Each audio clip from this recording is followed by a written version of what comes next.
जयंती मंगला काली भद्रकाली कपालिनी दुर्गा क्षमा शिवा धात्री स्वाहा स्वधा नमस्तुते ते। श्री दुर्गायै नमः। अष्टम अध्याय रक्तबीज वध। मैं अणिमा और सिद्धमयी किरणों से आवृत भवानी का ध्यान करता हूँ। उनके शरीर का रंग लाल है, नेत्रों में करुणा लहरा रही है तथा हाथों में पाश, अंकुश, बाण और धनुष शोभा पाते हैं।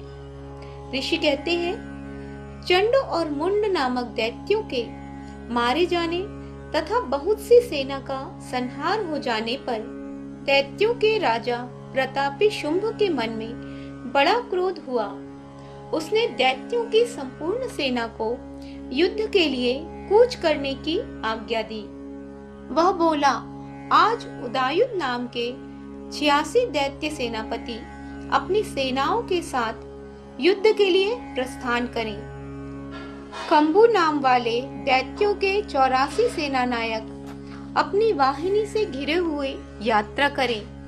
50 कोटि वीर्य कुल के और 100 धौम्र कुल के असुर सेनापति मेरी आज्ञा से सेनापति सहित कूच करें। कालक, दौर्हाद्र, मौर्य और काल के असुर भी युद्ध के लिए तैयार हो मेरी आज्ञा से तुरंत प्रस्थान करें। भयानक शासन करने वाला असुरराज शुंभ इस प्रकार आज्ञा दे सहस्त्रों बड़ी बड़ी सेनाओं के साथ युद्ध के लिए प्रस्थित हुआ। उसकी अत्यंत भयंकर सेना को आती देख चंडिका ने अपनी धनुष की टंकार से पृथ्वी और आकाश के बीच का भाग गुंजा दिया। राजन, तदंतर देवी के सिंह ने भी बड़े जोर जोर से दहाड़ना आरंभ किया। फिर अंबिका ने घंटे के शब्द से उस ध्वनि को और भी बढ़ा दिया। धनुष की टंकार, सिंह की दहाड़ और घंटे की ध्वनि से संपूर्ण दिशाएं गूंज उठी। उस भयंकर शब्द से काली ने अपने विकराल मुख को और भी बढ़ा लिया तथा इस प्रकार वे विजयिनी हुई। उस तुमुल नाद को सुनकर दैत्यों की सेनाओं ने चारों ओर से आकर चंडिका देवी, सिंह और काली देवी को क्रोधपूर्वक घेर लिया। राजन, इसी बीच असुरों के विनाश तथा देवताओं के अम्युदय के लिए ब्रह्मा, शिव, कार्तिकेय, विष्णु तथा इंद्र आदि देवी की शक्तियां, जो अत्यंत पराक्रम और बल से संपन्न थी, उनके शरीर से निकलकर उन्हीं के रूप में चंडिका देवी के पास गईं। जिस देवता का जैसा रूप, जैसी वेशभूषा और जैसा वाहन है, ठीक वैसे ही साधनों से संपन्न हो उसकी शक्ति असुरों से युद्ध करने के लिए आई। सबसे पहले हंसयुक्त विमान पर बैठी हुई, अक्षसूत्र और कमंडल से सुशोभित ब्रह्मा जी की शक्ति उपस्थित हुई, जिसे ब्रह्माणी कहते हैं। महादेव जी की शक्ति वृषभ पर आरूढ़ हो, हाथों में श्रेष्ठ त्रिशूल धारण किए, महानाग का कंगन पहने, मस्तक में चंद्ररेखा से विभूषित हो वहां आ पहुंची। कार्तिकेय जी की शक्ति रूपा जगदम्बिका उन्हीं का रूप धारण किए श्रेष्ठ मयूर पर आरूढ़ हो, हाथ में शक्ति लिए दैत्यों से युद्ध करने के लिए आई। इसी प्रकार भगवान विष्णु की शक्ति गरुड़ पर विराजमान हो, शंख, चक्र, गदा, शारंग, धनुष और खड्ग हाथ में लिए वहां आई।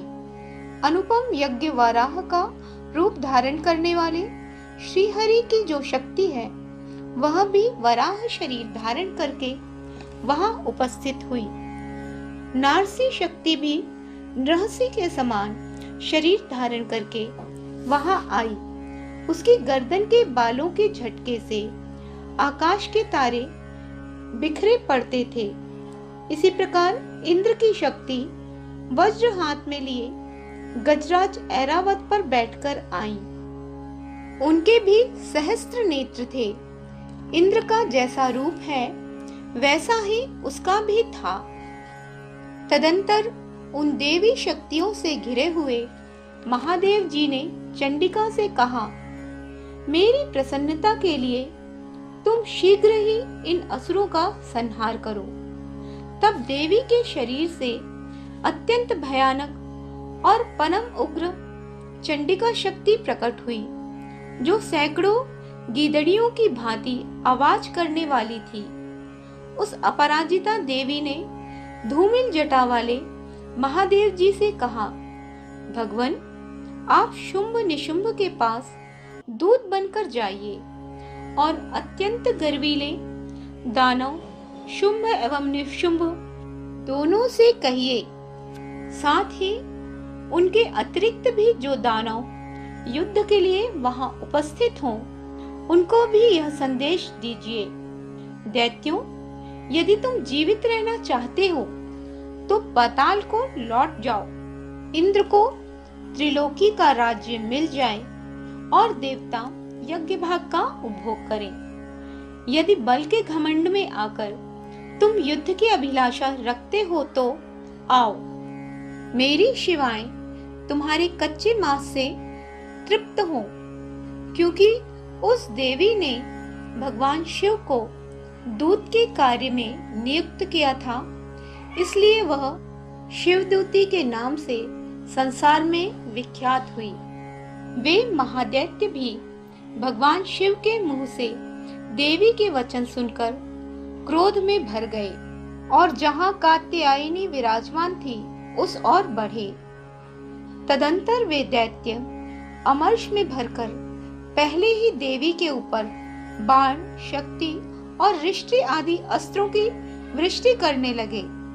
तब देवी ने खेल खेल में ही धनुष की टंकार की और उससे छोड़े हुए बड़े बड़े बाणों द्वारा दैत्यों के चलाए हुए बाण, शूल, शक्ति और फरसों को काट डाला। फिर काली उनके आगे होकर शत्रुओं को शूल के प्रहार से विदीर्ण करने लगी और खड्वांग से उनका कचूमर निकालती हुई रणभूमि में विचरने लगी। ब्रह्माणी भी जिस जिस ओर दौड़ती उसी उसी ओर अपने कमंडलू का जल छिड़ककर शत्रुओं के ओज और पराक्रम को नष्ट कर देती थी। महेश्वरी ने त्रिशूल तथा वैष्णवी ने चक्र से और अत्यंत क्रोध में भरी हुई कुमार कार्तिकेय की शक्ति से दैत्यों का संहार आरंभ किया। इंद्र शक्ति के वज्र प्रहार से विदीर्ण हो सैकड़ों दैत्य दानव रक्त की धारा बहाते हुए पृथ्वी पर सो गए। वाराही शक्ति ने कितनों को अपनी थूथन की मार से नष्ट कर दिया। दाढ़ों के अग्रभाग से कितनों की छाती छेद डाली और कितने ही दैत्य उसके चक्र की चोट से विदीर्ण होकर गिर पड़े। नारसिंह भी दूसरे महादैत्यों को अपने नखों से विदीर्ण करके खाती और सिंहनाद से दिशाओं एवं आकाश को गुंजाती हुई युद्ध क्षेत्र में विचरने लगी। कितने ही असुर शिवदूती के प्रचंड अट्टाहस से अत्यंत भयभीत हो पृथ्वी पर गिर पड़े और गिरने पर उन्हें शिवदूती ने उस समय अपना ग्रास बना लिया। इस प्रकार क्रोध में भरे हुए मातृगणों को नाना प्रकार के उपायों से बड़े बड़े असुरों का मर्दन करते देख दैत्य सैनिक भी भाग खड़े हुए। मातृगणों से पीड़ित दैत्यों को युद्ध से भागते देख रक्तबीज नामक महादैत्य क्रोध में भरकर युद्ध करने के लिए आया। उसके शरीर से जब रक्त की बूंद पृथ्वी पर गिरती तब उसी के समान शक्तिशाली एक दूसरा महादैत्य पृथ्वी पर पैदा हो जाता। महासुर रक्तबीज हाथ में गदा लेकर इंद्र शक्ति के साथ युद्ध करने लगा। तब ऐन्द्री ने अपने वज्र से रक्तबीज को मारा। वज्र से घायल होने पर उसके शरीर से बहुत सा रक्त चूने लगा और उससे उसी के समान रूप तथा पराक्रम वाले योद्धा उत्पन्न होने लगे। उसके शरीर से रक्त की जितनी बूंदें गिरी उतने ही पुरुष उत्पन्न हो गए। वे सब रक्तबीज के समान ही वीरवान, बलवान तथा पराक्रमी थे। वे रक्त से उत्पन्न होने वाले पुरुष भी अत्यंत भयंकर अस्त्र शस्त्रों का प्रहार करते हुए वहां मातृगणों के साथ घोर युद्ध करने लगे। पुनः वज्र के प्रहार से जब उसका मस्तक घायल हुआ तब रक्त बहने लगा और उससे हजारों पुरुष उत्पन्न हो गए। वैष्णवी ने युद्ध में रक्तबीज पर चक्र का प्रहार किया तथा ऐन्द्री ने उस महादैत्य सेनापति को गदा से चोट पहुंचाई।